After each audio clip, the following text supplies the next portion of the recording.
Welcome to the Puck Bunker, episode 17. I'm Rocco Zappia, joined by my co-host, the big Papa Gringo, all the way from Playa del Carmen, Mexico, Darren Boyce. How you doing? I'm excellent. How are you, Rocco? I bet you are. How's it? You know what? Thank you for joining us and taking an hour out of your well-earned vacation here to jump on and record. How's the sand treating you? It's great, but I'm a sick man, Rocco, because I'm here in all the sun and I'm still watching hockey. Basically, I'm a sick man. That's what it is. Even when you want to escape the bunker, you can't pull yourself away. Not even for a week of all-inclusive, all-you-can-drink beer. Have you had any food yet, or you just been living off beer all week? A little bit of both. You're not one to pass up on the buffet, eh? No, had a plate of bacon today. Couple Sundays in you? Oh, there is an ice cream parlor here. Well, I'm glad you're having a great time. With that, we're going to do a little bit of a different style episode today. We are going to get back to our 2025 draft coverage, and we are going to deep dive a couple prospects today. But instead of doing 4, we're going to do 2, and we're going to have a little discussion topic to lead the episode off. Central Scouting just came out with their midterm rankings. Their first set of rankings, everyone's A, B, C ranked, and this one they put people in their order, so it's their first really comprehensive list of the year. So that came out yesterday, and I know we've got some thoughts on that. So I'll throw up the North American list. For those who aren't familiar, Central Scouting breaks down their rankings into North American skaters, European skaters, North American goalies, and Euro goalies. We won't touch on the goalies today, but we do have the North American skater rankings. So Central has Matthew Schaefer as the number 1 ranked North American skater. Now we can presume, just based on common lists, this also ranks him number 1 overall. The first 2 or 3 or 4, 5, 6, depending how you look at it. There may not be someone from the Euro list inside the top 5. There may, but there may not. So let's presume that Matthew Schaefer is their first overall selection, followed by James Hagens, Michael Misa, Porter Martone. At this point, we could probably start mixing in the Euro list a little bit, but let's focus on the North American list, boys. What stood out to you? Let's start with something positive. What did they get right here? I think Schaefer at first is correct. I think they've got that right. I think that, what we saw in the OHL season, even the one game of the World Juniors, I think that was, I think they have that correct. A couple other things I liked on here. Again, I like, I might have some issues with maybe Hagens above Misa, but I think they do have at least those top 4. Those are 4 of my top 5. So, I think they have those guys in the right spot. I think they're still missing on Desnoyers right now. I think he should be above Martone, but that's, it does look like a lot of the pundits are starting to move him up. So, it's good that we were first on that. So happy to hear that. Well, that one, and I'm pleasantly surprised where they have Radim Mrtka ranked. Yeah. As you know, like I had, based on our first rankings, I had him 6th overall, which was higher than any list I could find. So I feel a little vindicated here that they're getting on board with that. Yeah. Well, they have, again, the right shot D, the big defenseman.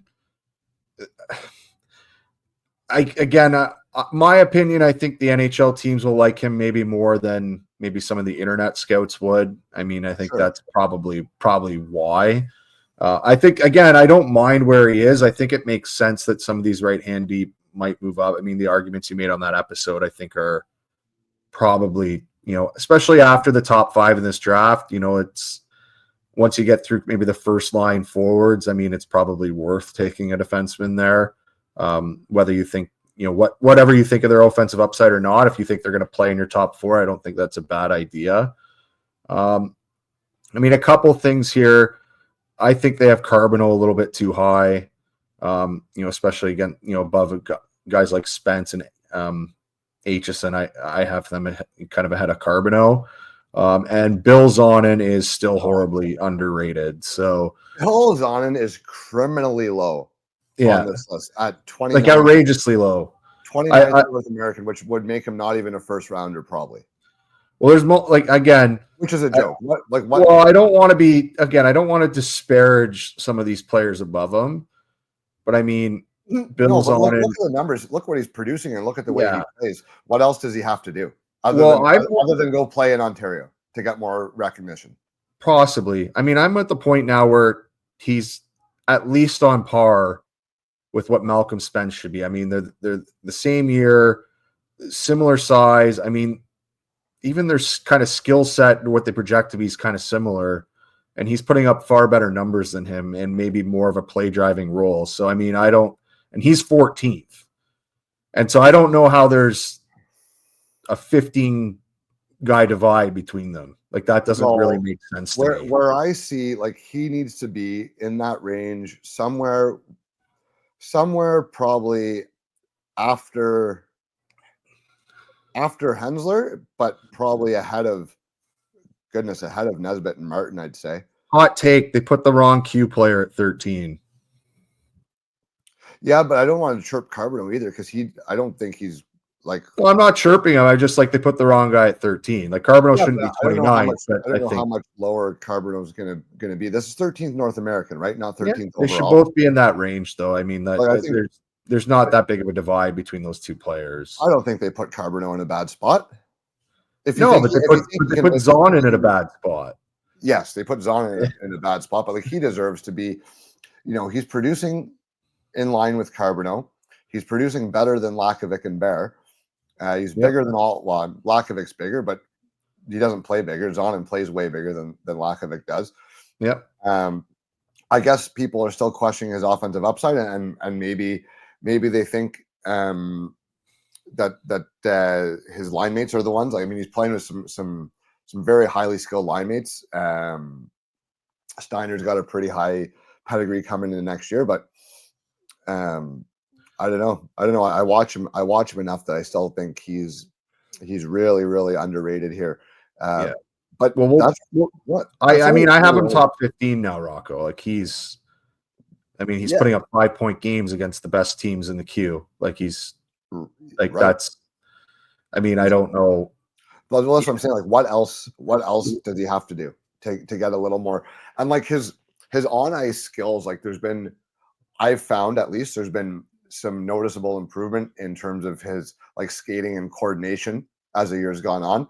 You can tell he's working at those things, and I think his decision making is become a really big strength of his game, especially with the puck. I mean, when he distributes versus when he shoots, like he's really thinking the game well in the offensive zone. And I know for a fact he does a lot of supplemental work on his game away from the team and away from the rink. I've been told from really good sources that would know him well that you can only work so hard, and this kid works as hard as you possibly could work to improve himself. So like, I don't know, man. That's maybe I just have like. Well, he works really hard on the ice. Like that I mean, like that's not an unrealistic thing to hear. Like I feel like that sounds like what the player would be. Yeah, and I think you see it too in his game because like I got to see him their first game of the year, and I had never even heard of him before. And I watched him. I was like, holy shit, this guy is good. And but there was like little things here and there, but he's improving throughout the years is my point. And that's what you want to see. Now he has moved up people's lists. He's starting to get more. He is moving up. That's true, but not everybody. They're still a little bit behind on him. I think. Dude. I just think no one really watches fucking Rouet play. Honestly, like they're out in the middle of absolute nowhere in the smallest of the three leagues. Like, people will catch on to the Quebec guys later than the Ontario guys and the Dub guys. For like, maybe that is the case because there's kind of the same. I've kind of had the same qualms with Denway too. Like people seem to be kind of late on identifying that he's actually really good. And to me, he's closer to Misa than he would be to Martone. So Denway, at this point, I will say that I have him ahead of Martone.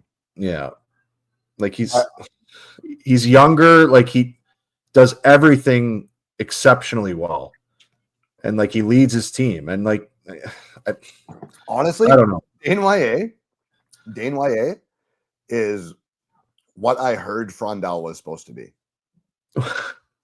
We'll talk about that when we get to the European skater section. But I do have one more qualm on here. I'm sure Blake Fiddler at 24 with Simon Wang ahead of him, who's played about 5 OHL games, is wild to me. And again, I get why some people are really high on Wang. And we're going to see. He's going to be one of the guys. Yes, we're going to talk about him. And like, I get why people would have some excitement about him. But Blake Fiddler has played Holinka tournaments. He was trying out for the World Junior. Like, he made the World Junior, at least, camp for the U.S. as an underage player.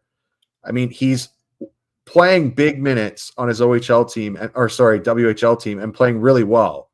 Okay. Can I be devil's advocate, though? Sure, go ahead. He'll never skate like Wang. But he skates pretty well for a big guy. Like, we've already talked about this. Not that good. Not as good. He's smaller. He skates. Again, we're talking about a 6'4" guy who skates pretty well. Yeah, pretty well. But this, like, Simon Wang, dude, is like his combination. We're gonna get into this, so we're gonna move on from this because we're gonna talk about it deep dive later. But his size and skating combination, only Mertka's is as good, and his might be better than Mertka. He might be a better skater. But I think Fiddler is actually a good skater. And again, the thing with Wang that I've seen, at least, you know, in his limited OHL games, because again, we haven't really been able to see a lot of his OHL time yet. Like, he's a good skater, but he's really raw still as a player. And like, I will say, like, I personally have Fiddler currently ahead of him. Yeah. But I don't think it's crazy that this guy's starting to get a lot of hype.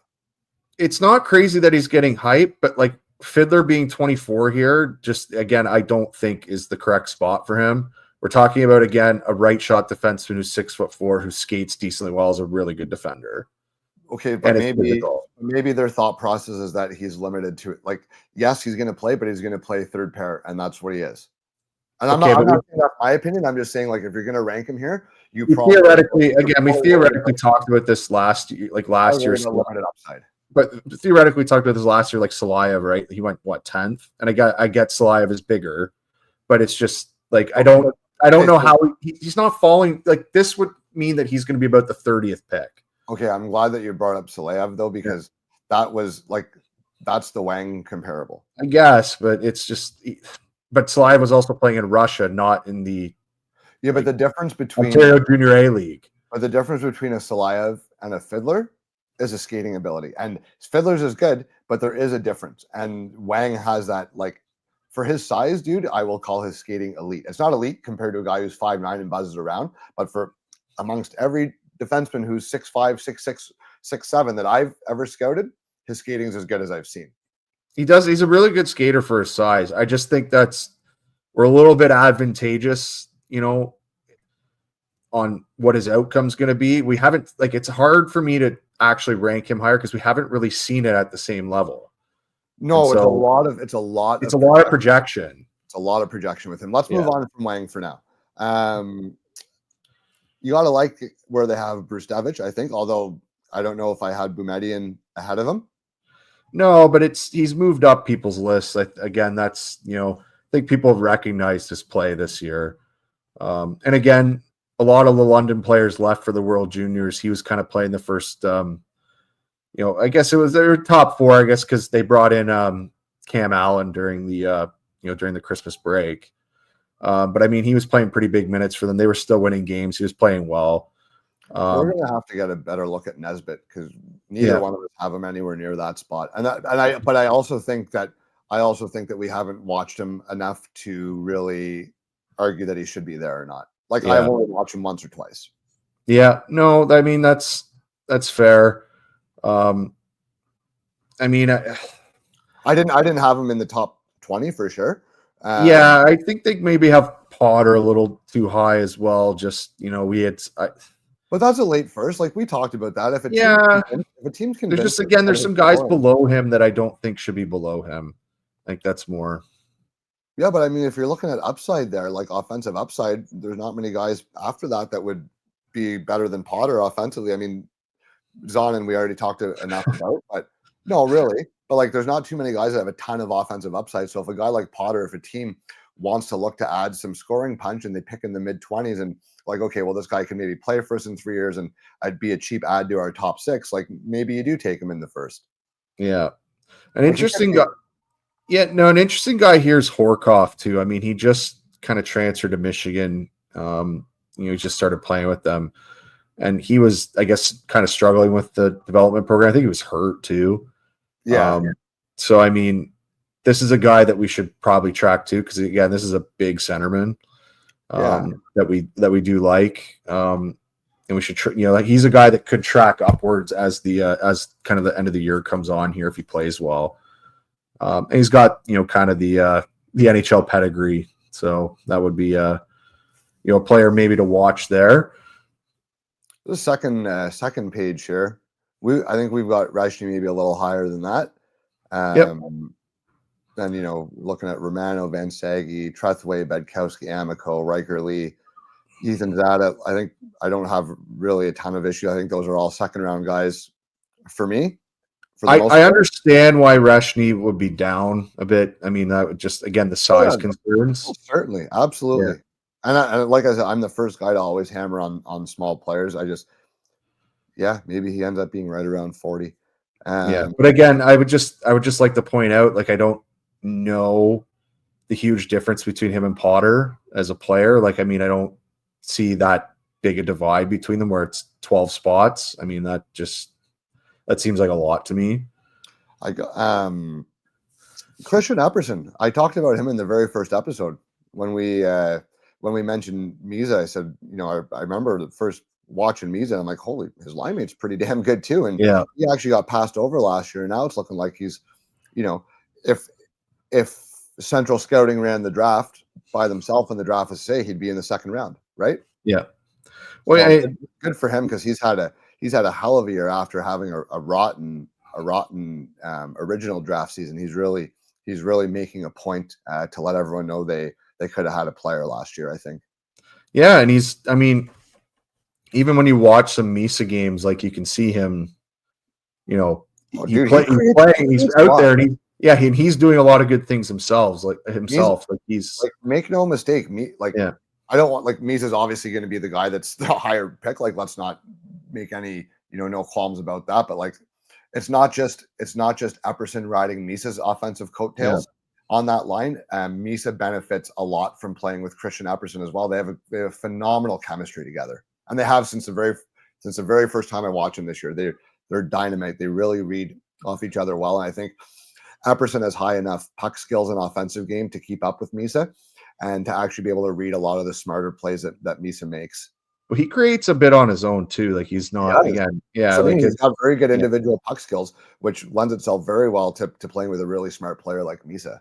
Yeah, he can play a bit, and I mean, again, be interested to see where he goes in the draft. Just with I guess it's the year difference. I mean, he's only he'd be like 4 months older than some of these other guys going in this draft, so it's not that big of a difference. Oh, yeah. And honestly, if you have a guy that looks like that, he's only 1 year after his draft. A lot of times these guys that are picked a year older in the second, third, fourth, fifth round, those actually end up being guys from that round that play, because they're a year older, and a year more what you're getting, and you're not going to take them in the first round, probably because you have the top talent from that year available. But I mean, once you get into the second round, if you get a full-time NHL player, that's an amazing pick in the second round to get a full-time player from it, right? So I think we're looking at a guy that could play in a middle six role for a team. So I don't see why. I wouldn't be surprised if he goes as early as the 40s. Honestly, I think it is more likely to be a late second, early third. But if he goes early second, I wouldn't say it's a reach by any stretch. I could see why a team would like him there. Well, there isn't a ton of maybe top 6 forward talent in this draft, right? So he could potentially at least project as that. It gets pretty thin after the mid. Now, whether you believe he'll get to that level or not, a different question. But I mean, there is creation ability there on his own. Like, there is offensive, play driving on his own. So I mean, that he has some offensive upside to his game. Yeah. So it would be worth. I mean, again, if you're getting second rounders that again, as you just said, if he ends up playing, like, that's a slam dunk pick, right? So it's not. I mean, I think it's going to be worth the risk to someone take him in the second round, just with the upside. But I mean, yeah, I think they have him ranked pretty adequately. Actually, I think even he might move up even more. Actually, Yeah, I don't disagree. I think now we're on page 3 here. There's just one player here that I felt should have been a lot higher than where they have him, and that's Reese Hamilton. okay. I think 74th is low for him. He's not the biggest, but he's a fantastic skater and has some history with Team Canada. I think in a weaker year without a ton of necessarily really good skating puck movers, I think he might end up being a little higher than the 3rd or 4th round as projected here. But that said, there are some areas of his game to clean up, and he's not having.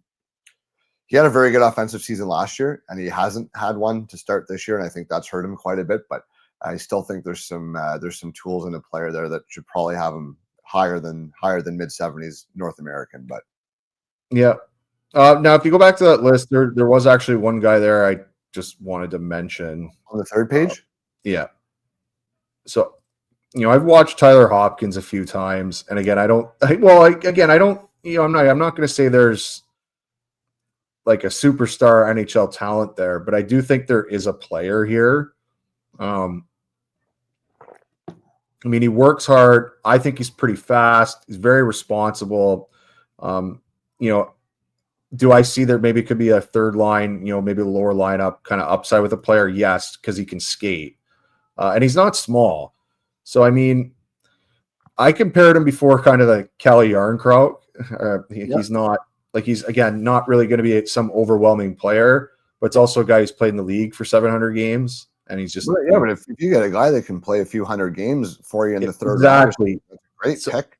So I think this is maybe a guy to just keep an eye on, because every time I kind of watch Kingston play or Kingston's involved in a game, maybe I'm watching another guy, he does always seem to be buzzing around the play.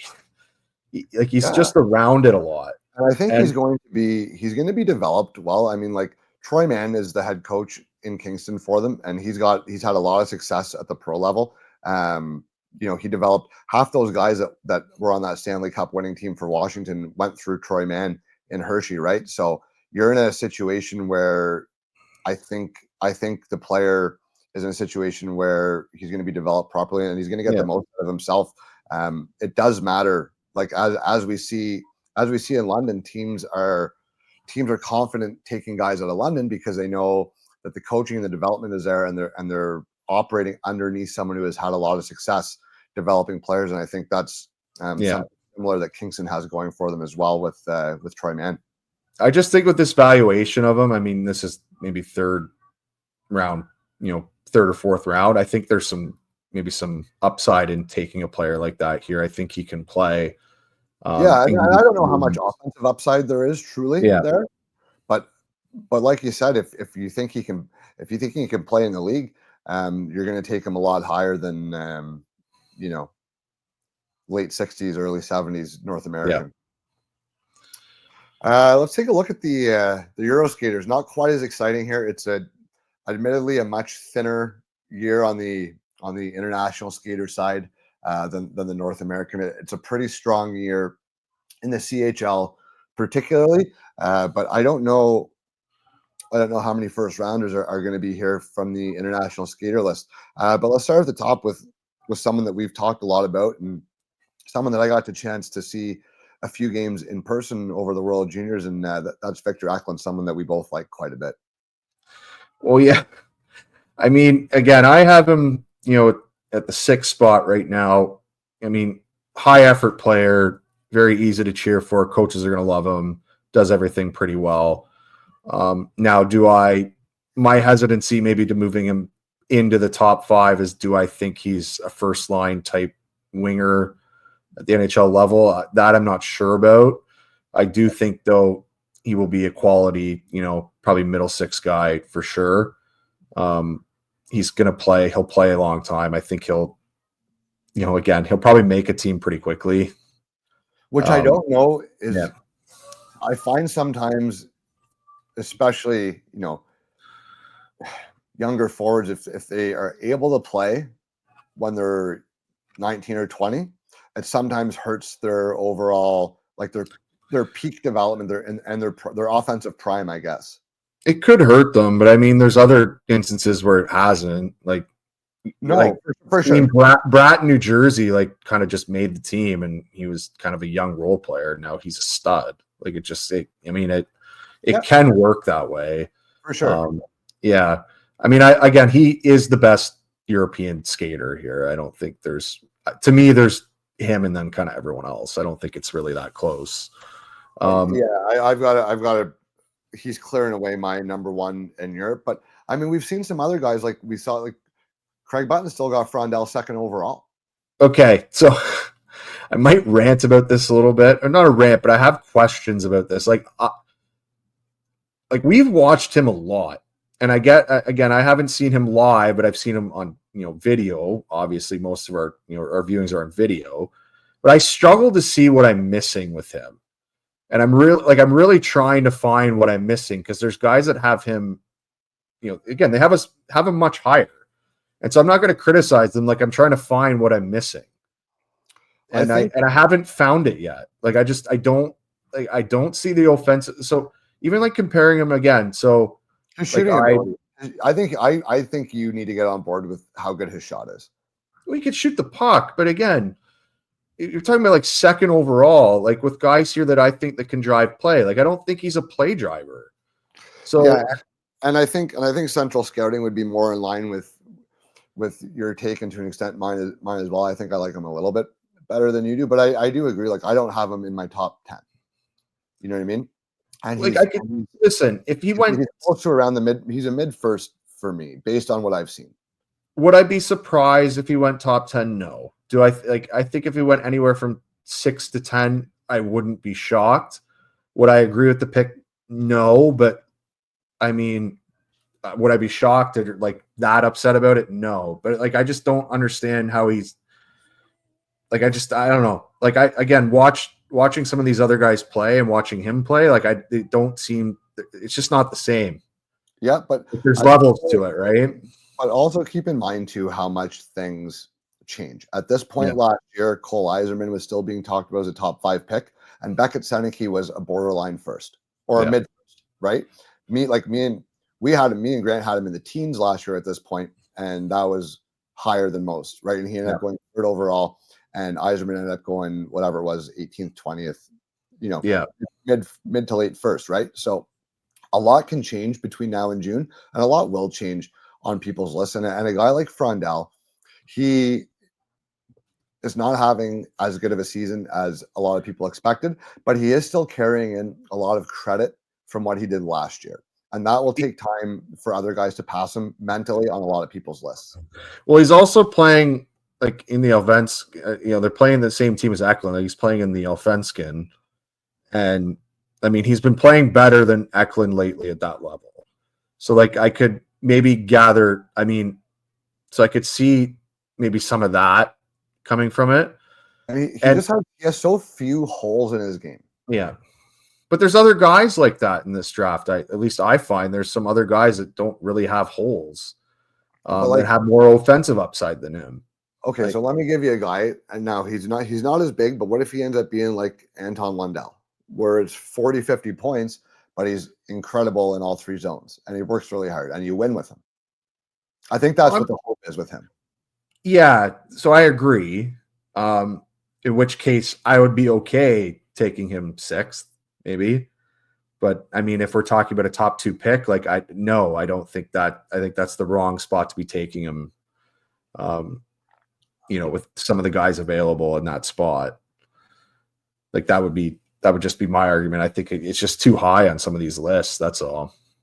Yeah, I don't necessarily disagree. Although I do like him second on the international list. And this list, he is in the right spot. I would have Wozniak 3rd here above Ryabkin. The upside. Yeah, the upside's there. And again, as I said, he's started to play. Like, he's played. He's a dog, though, dude. He is a dog. Yeah, He is. there is an upside play here, but I understand why you guys wouldn't like him. He's a But dog. He doesn't play we'll hard take a all look at him here again. Dude, Well, we're going to take a look at him again. We'll see what type of game we see. Yeah, we're going to have to watch him again soon because we'll see if he's being more consistent, if he's going to consistently be a physical presence and he's still kind of driving offense. That's what we want to see out of him. Yeah, certainly. I just think I think his place on this ranking, I think it is because of consistency issues. Because I think upside wise, he should be. Yeah, he should be higher. So I think with Wozniak, it's just the consistency there that people are going to want to see, and I think that's maybe why he's ranked 7th here, maybe below some guys that I think he probably has more offensive upside than, just with his shooting ability and his size.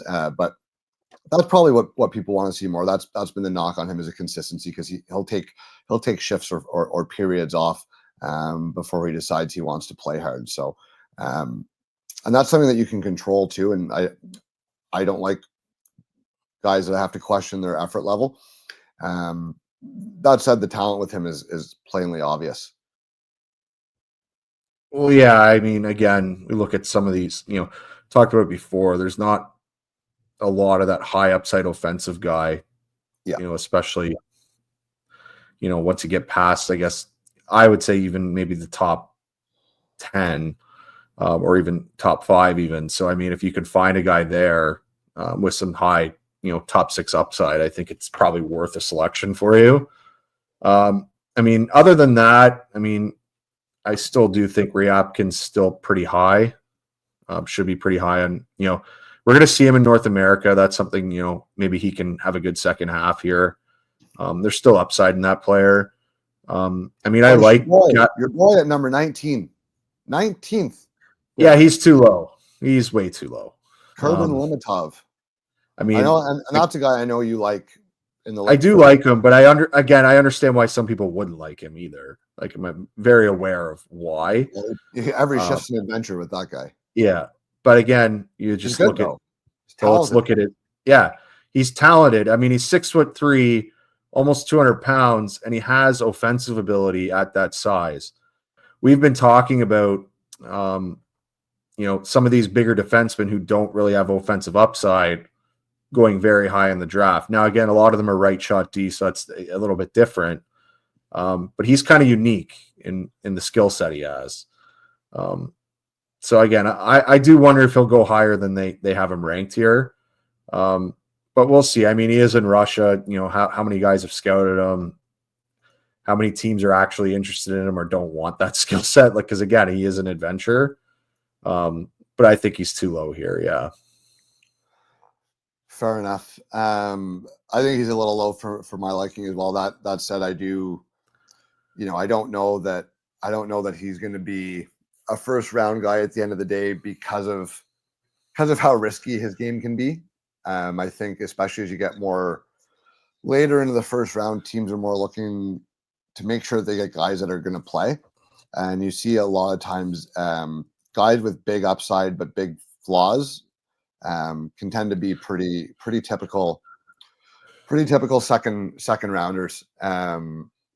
But he definitely got a lot of talent. I would certainly have him higher than 19th as a Euro.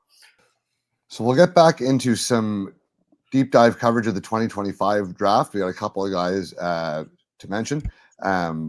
Boyce, why don't you start here? All right. So Carter Amico, he plays for the U.S. National Team Development Program. He's a March 2007 birthday.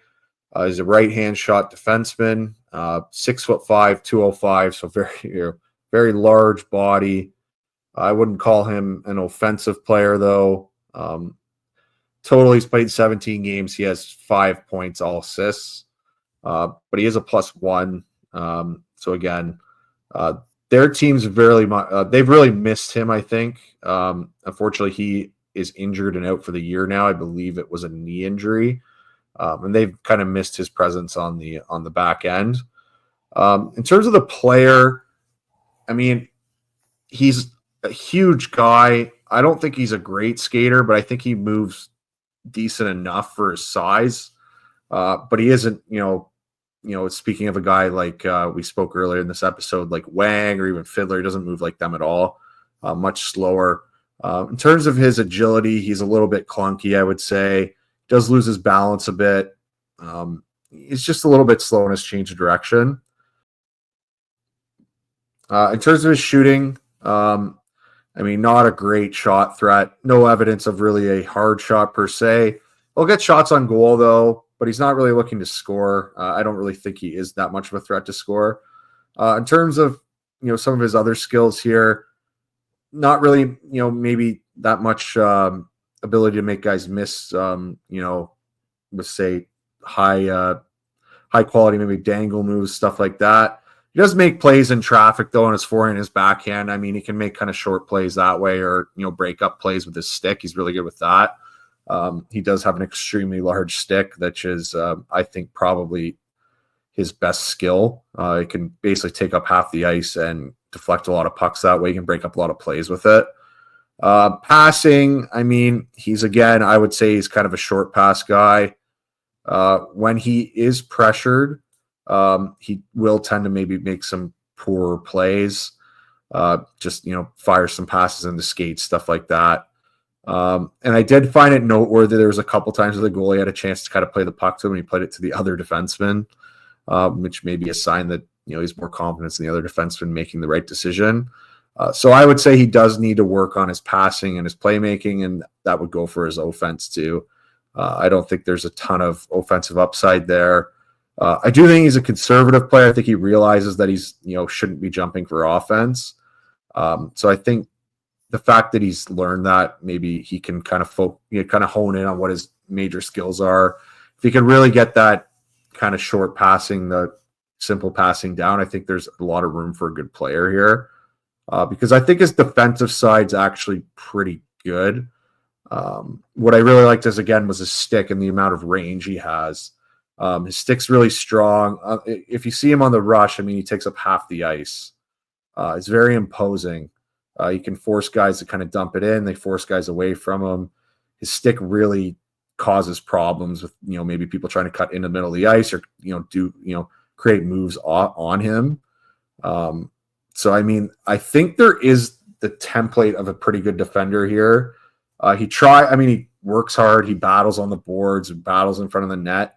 And what I like too for a big guy, he was very physical. So he used his body along the boards. He was very strong there. Even when he got in on the forecheck, if he was in the rush, he was causing problems there. We don't want him to do it that often, but it is noteworthy. And he can be a threat kind of mid-ice hitting guys too. Like he can be a physical, very, tough player to play against. He can be scary.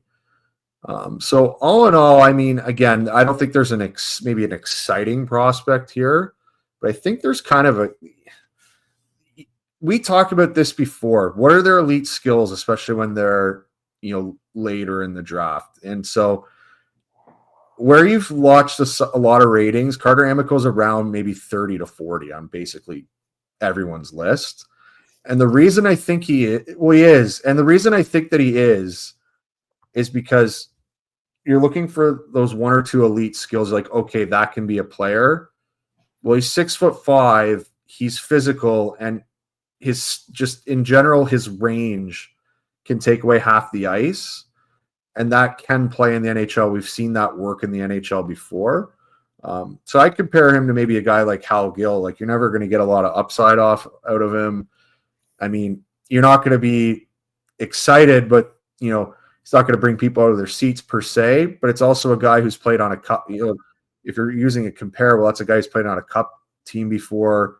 He's been pretty adequate, top six defenseman on a lot of teams, and they're in demand. So 1,000 games in the league. Exactly. So I think again, I'm not projecting to play maybe 1,000 games, but there is at least a template here where you see a couple of elite traits or high-end traits where a team could take him, especially because he's right-handed too. You take him and you work at his a couple of the flaws that he has. Maybe improve his skating, his step, and work on maybe the simple passing, simple outlets. And like you could have a player here that plays a few hundred games in the NHL, even more than that, and that's a great pick, especially after the first round. So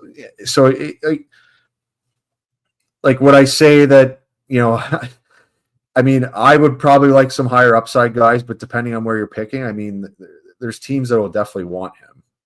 Well, I think that the big thing too is he's 6'5" and he's right-handed, and he can, and he's not a complete lug on his feet, right? And I think that is a pretty good place to start. And you see guys like that all the time in the second round. Second round is every year you see a ton of guys, big defenseman without a ton of necessarily offensive upside, and the second round is often where they go. And now they pan out to different degrees. Like you look at a guy like Nick Hague, for example, he really worked out as an early second. Tyler Clevin in Ottawa is looking like he's going to work out as a really good pick. Kevin Ball would be another one that comes to mind as a second round guy. And I think Amico is in the mold of those types of guys. But you need those types of guys. You need them because you look at the playoffs every year, and what do the defensemen all have in common? Is it, unless they're the Cale Makar, the Quinn Hughes, Adam Fox, they're probably over 6'2". Yeah. Well, there's a template here of a guy who can play. And I think that's what the interest would be for teams, right? Like there's, as you just said, you name some guys with similar skill sets or in their draft year anyway that have panned out. You can see that maybe panning out. Now depends how often you think it pans out, or what the team kind of priority is at that point. But I don't see him. I mean, I think this is a second round pick. Now he has been injured, so I don't know if that's gonna for the year. Yeah, so I don't know if that's going to hinder him, or in terms of, we haven't seen him play, so we haven't seen him improve, but there's at times too where you're injured, like, we haven't seen him, so they kind of have. Yeah, but you've seen enough. You didn't see the war, right? So I don't know. I think teams would have seen enough of him, and they know what he is. That it might hurt. No one, an injury is not going to help your draft stock for sure. Do I think he falls outside of the second round? No, probably not, just because of how big and projectable he is, and the fact that he's a righty, very physical, played on the U.S. program, so he's going to be developed properly. So a lot of things going in his favor, despite the fact that maybe there's not a lot of offensive upside to speak of, and he's not going to play again the rest of the year. But I think he'll take a while to develop too, right? Like he's not a guy that's going to be in your team in the next couple of years, right? Like this is a guy big guys always take longer. Yeah, this is a guy who'll take a while. Yeah, and that's fine. Let them develop at their pace, because when he's 23, 24, be able to come into the league and be effective and not look out of place. Because the other thing too, if he's coming in without any really offensive tool as a feather in his cap that he's bringing to the squad, he's going to have to be effective and responsible defensively from game one if he's going to stay in the league, right? Yeah. So he's going to take some time to simmer, and that's why I'm not really as worried about a draft year injury, because he's 3, 4, 5 years away from the league anyways. Yeah, I would agree with that. He's especially now, again, it's too bad that he got injured, especially hurt.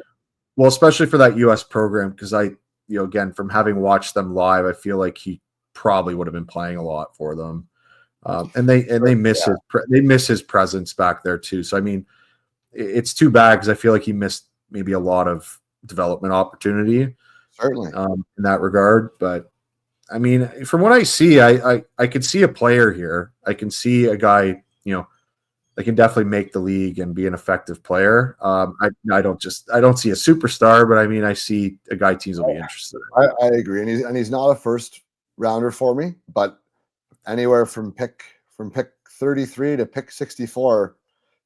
Sign me up, and whoever takes him, you know what you're getting, I think. And then there's nothing wrong with that in the second round if you know what you're getting. I think, especially in a year that maybe doesn't have the depth into the 40s and 50s that we've seen some other recent years.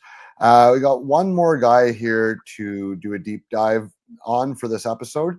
Someone who just moved to the OHL, and we spent a lot of time talking about how maybe the NCAA transfer might affect things, and this is a guy that that role could be the only reason why we're seeing him in the OHL this year, and that's Simon Wang. And now with the Oshawa Generals, he's played 5 games with them so far. No points to speak of as of yet. He did have 4 goals and 22 points to go along with 73 PIMs for the King Rebellion in the OJ this year, where he started his season. But no points to speak of yet for the Generals. That said, I found he's there's a lot of upside here. He's looked very good for from what I've seen and for what he is. The first thing that stands out, again, he's 6'6", and he's an extremely good skater for his size. He has a very long stride. He's got a very efficient stride. He covers a lot of ground quickly, and I don't find that his mechanics really break down too much later in shifts, which for big guys is pretty typical. A pretty typical thing to happen. I'm extremely impressed. Like I said, I've scouted the OHL this is my 7th season now. I don't know off the top of my head any other guy that I've seen that has that combination of size and skating ability. Nick Hague might be the only one, but this guy's a better skater than Kevin Ball was at the same age, and he's a 20 times better skater than Logan Stanley was at the same age. And those are 3 big guys that I really remember scouting a lot. So I've been super impressed with that aspect. I mean, it's not just his speed, his quickness and agility. His pivots are excellent. His change of direction is excellent given his frame. Very impressive feat. Shooting, he didn't display. I didn't get to see him use his shooting ability at all in the games that I've watched. He's really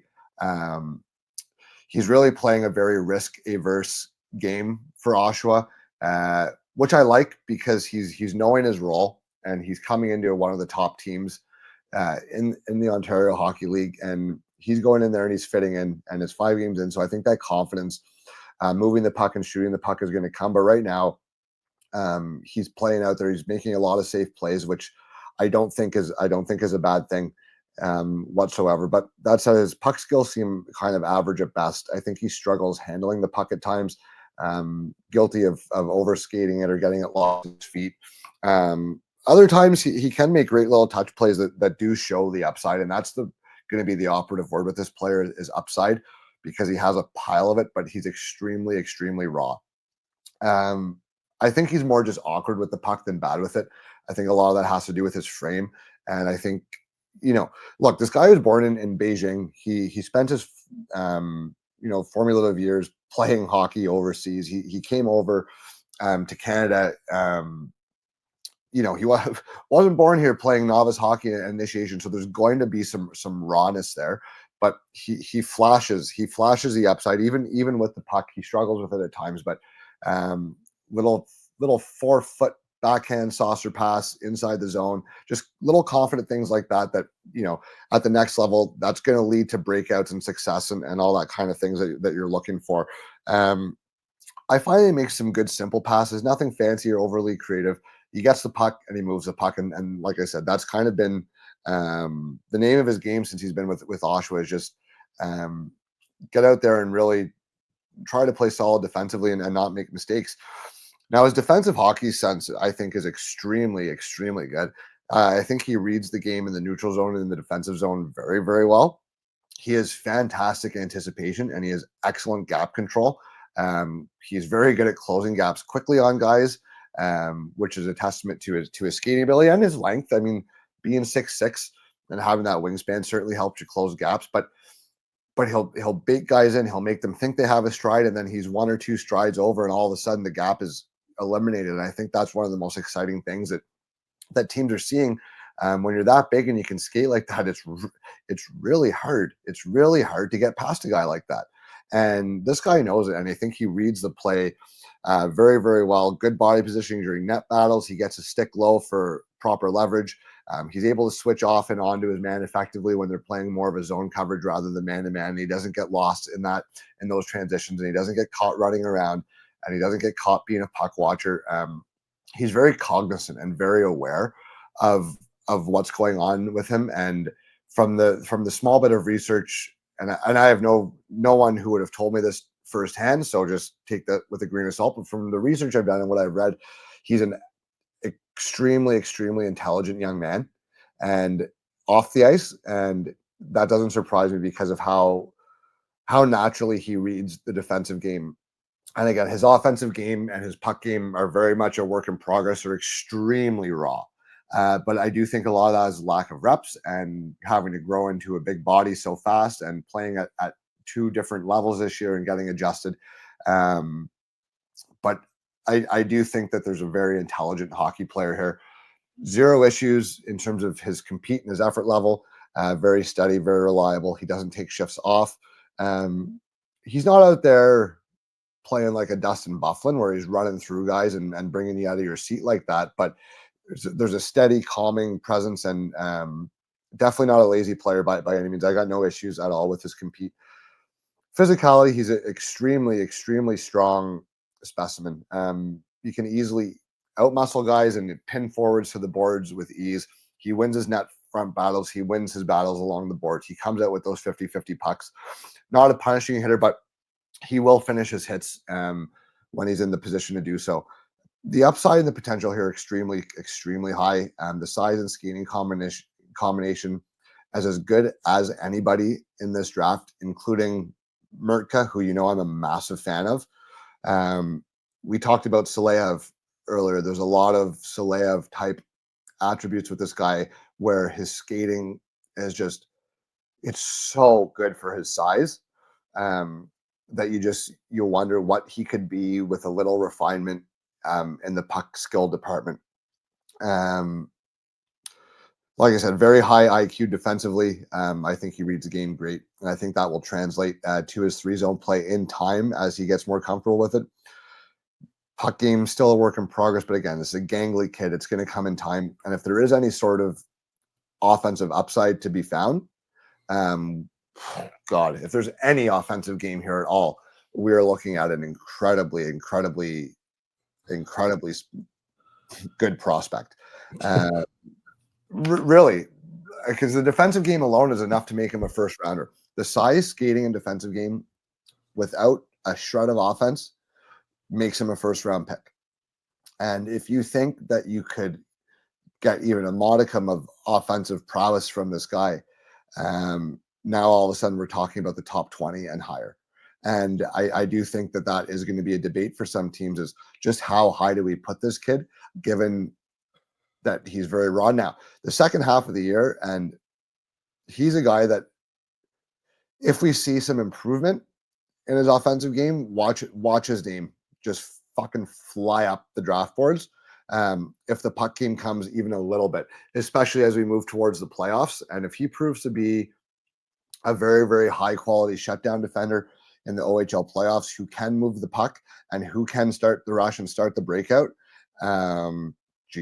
it's going to be not too many names ahead of his, I don't think. All right, so I do agree with you that probably without the offensive upside, he is a first round pick. I can definitely get on board with that, at least even right now.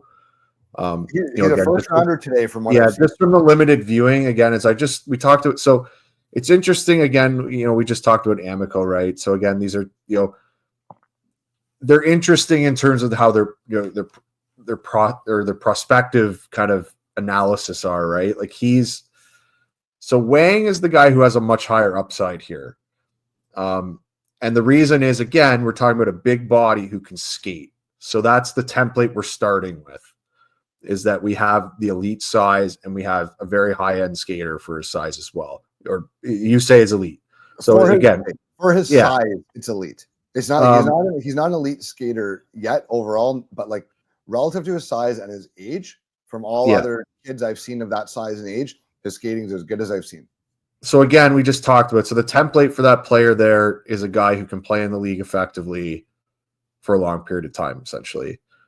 Maybe not the most exciting guy, but that means, the defensive game comes around, the physicality, he gets bigger, he gets stronger. Like, this is a guy. Yeah. This guy hard to play against. To play against. Now just looking at what I got out of him, a couple of things that I really liked. Again, I liked his straight, skating in general. you kind of made mention to it. His side to side closing is really good. Like Phenomenal. he makes a lot. He can make up a lot of ground on guys just crossing over side to side, which not a lot of guys can do. No, not a lot of guys can do that, especially guys of that size can't do that.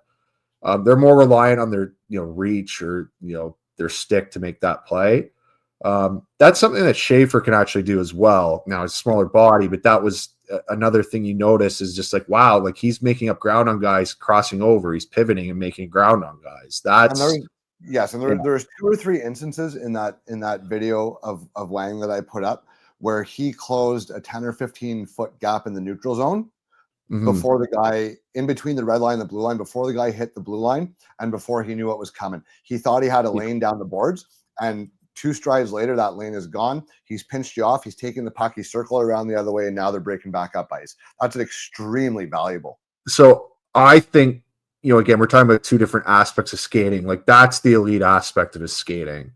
I mean, he's a good skater, obviously just, normal straight line speed and, backwards skating, but his ability to kind of change direction in a quick way. That's the other thing I noticed too, is he can get started quickly. Like he could, he doesn't have heavy feet. No, he's not slow. It's not getting up to speed. There's not much time for him to do that. Like he's good at that. Yeah. Which again, there's guys that have played in the NHL for a long time that that haven't had that ability. So I mean, that's again appealing from a team perspective. Like, that's again, you're gonna have to develop this guy. Obviously, I can definitely see why teams would be interested. Yeah, he's raw. I could see, but the skating itself is making him draftable in the first round. I think that I do agree with that. Just the size skating combo. Now, some other things I did want to point out. He has really good kind of simple defensive skills. Talking about simple chips, glassing out. Really good at high flips, which is very NHL teams do that a lot. And again, I know that's a very simple skill to point out, but we've sat here before and again, I'll just say it, but the Leafs in the playoffs a couple years ago, none of their D could do a high flip to get the puck out of the zone. So it is again, I know it's a skill that doesn't matter, but guys can't do that. He can actually do that quite effectively. And he has when he's under pressure, he's not afraid to employ that or just hard chip. He's not afraid to do that. And he doesn't really make brain farts when he is under pressure. He's not fazed by a guy coming at him. No. Now I will say this: he's not beating the guy with it, but he's moving. So I will say this: he's starting at a new level. This is a step up in level that he's playing. Oh, big time. I think he's playing decently well. I think there are, though, some times where you see that he is definitely jumping up a level. I mean, some of his decision-making at the blue lines is a bit debatable at this point, but I mean, again, he hasn't been playing this level consistently. So I would expect that to improve. Because I mean, some of the times he got caught was literally he just made a pinch decision or he stepped up at his own blue line and it just wasn't the right time to do it. That what you'd want to see moving forward is that doesn't happen. That just gets better as plays more games. He won't make that decision anymore. No, but I feel like the instances where it happens, I don't necessarily think it's a lack of ability being able to read the play. I just think it's adjusting to a level and maybe some refinement in his coaching. I think the errors that he makes are very coachable. Don't scare me. I agree with you that it's a new level. I think. Now, if this is happening a month from now, then I might have more questions. I think this is easily adaptable. I think I can explain it away that he's just starting a new level and getting used to the speed of the level. I don't disagree with that at all. Now, and I saw him in person. I saw him because they were in Ottawa last weekend, and he didn't play tons, but I thought he looked really good for what he is. Yeah. Now he does need to improve his passing. I mean, he does fumble the puck a lot. Yep. That would be. The puck game needs work for sure. Yeah, that would be the downside here. I think that's what maybe would keep him outside of the top 20. Yeah, because I'm not sure what the offensive upside really is. I find that, again, maybe my opinion, but I mean, offensive vision and that ability, that to me, that's a lot harder to develop than maybe some other skills. Yeah. But do I think he has higher upside there than Amico does? Yeah, I do. I think there's definitely more there. But again, I wouldn't be bullish to say that he's going to be some sort of offensive defenseman. No, I wouldn't be drafting him expecting to develop a 40-point player. No, I wouldn't either. But the other part is too, he's not physically, so Amico's about 200 pounds, right? I don't think Wang's as developed as him maybe physically yet. I think you could see maybe again, he's not physically dominating guys yet, but I think you could see that development in him too. I think there's, maybe that ability could rest in him too, especially with his skating. He can really close on guys.